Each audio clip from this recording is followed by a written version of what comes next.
আসসালামু আলাইকুম গাইস, আজকে আপনাদেরকে দেখাবো কিভাবে আমরা ব্রয়লার মুরগি রান্না করি।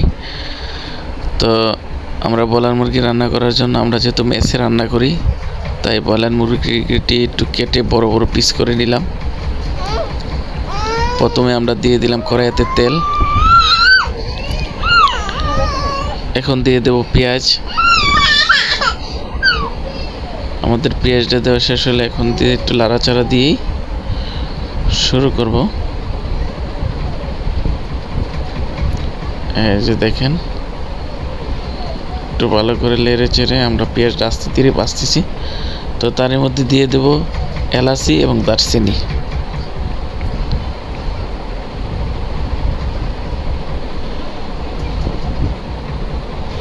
আমাদের পেঁয়াজটা ভাজা হয়ে গেছে, এখন দিয়ে দেব গরম পানি।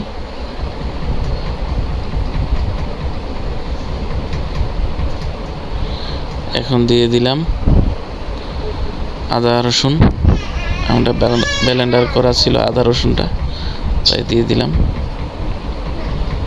এখন দিয়ে দেব মুরগিটা। আমাদের রান্নার স্টাইলটা এমন। এখন একটু ভালো করে লেড়ে চেড়ে আস্তে ধীরে ধীরে আমরা এই যে প্রথমেই আমরা এইভাবে লেড়ে চেড়ে তখন মরিচের গুঁড়ি, হলুদের গুঁড়ি এবং ধনিয়ার গুঁড়ি দেই। আমরা এখন দিয়ে দেব মরিচের গুঁড়িটা 2 চামচ, দিয়ে দেব হলুদের গুঁড়ি, দিয়ে দিলাম ধনিয়ার গুঁড়ি। ধনিয়ার গুঁড়িটা না দিলেও চলবে, দিলে ভালো হয়। তো দিয়ে দিলাম লবণ, 3 চামচ লবণ দিয়ে দিলাম। 1 চামচ হলুদ, 1 চামচ ধনিয়ার গুঁড়ি দিয়েছিলাম। এখন একটু আমরা হালকা কষিয়ে নেব, নিয়ে আমরা গরম মশলার গুঁড়িটা দেব। তো আমরা গরম মশলার গুঁড়িটা তার জন্য বলে নিই, গরম মশলার গুঁড়িটা আমরা 4টে জিনিস দিয়ে করি, আর জিরার গুঁড়িটা আলাদা করি। গরম মশলার গুঁড়িটা হচ্ছে এলাচি, দারচিনি, আর হচ্ছে চর্তি, আর হচ্ছে আপনার গোলমরিচ। কিন্তু জায়ফল দেই না, এই জন্য জায়ফল দিলে এই মাংসটি ভেঙে যাবে, কিন্তু গরুর মাংসের জন্য হলে জায়ফলটা ঠিক আছে। এখন আমরা গরম মশলার গুঁড়িটা দিয়ে দিলাম, 1 চামচ দিয়ে একটু দিয়ে দিলাম হালকা পরিমাণ। আর এখানে দিয়ে দিলাম জিরার গুঁড়িটা 2 চামচ। তো আমাদের লাস্টে যদি লাগে তরকারি রান্নার পরে একটু দিতে হবে হালকা হালকা।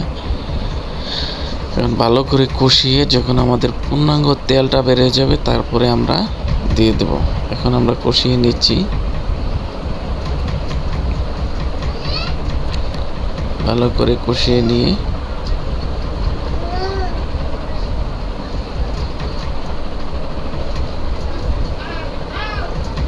এখানে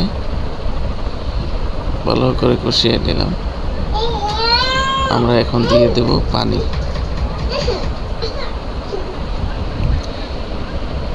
পানিটা দিয়ে আমরা লেড়ে চেড়ে আস্তে ধীরে ধীরে দিয়ে দেব আলুটা। তো আমরা আলুটা কেটে ধুয়ে রেখেছি।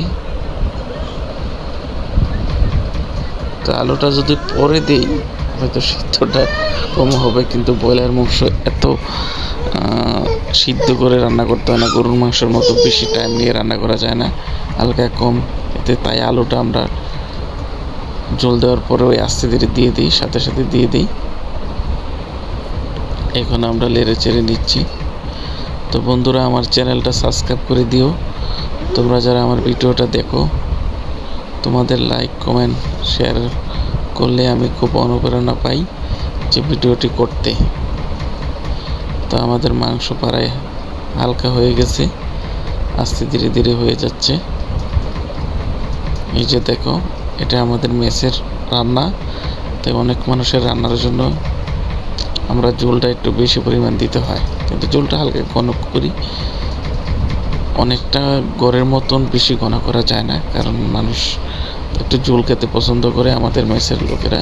তো আমরা এইভাবে রান্না করি। আর এখানে দেখো কিছু ডিম দিয়ে দিচ্ছি, অনেকে ব্রয়লার মুরগি খায় না, তাই জন্য ডিমটা দিয়ে দিচ্ছি। আমাদের মাংস প্রায় রান্না শেষ পর্যায়ে। তো আমার চ্যানেলটা সাবস্ক্রাইব করে দিও বন্ধুরা, তোমাদের অনুপ্রেরণা পেলে আমি ভালো ভালো ভিডিও দিতে পারি। আমাদের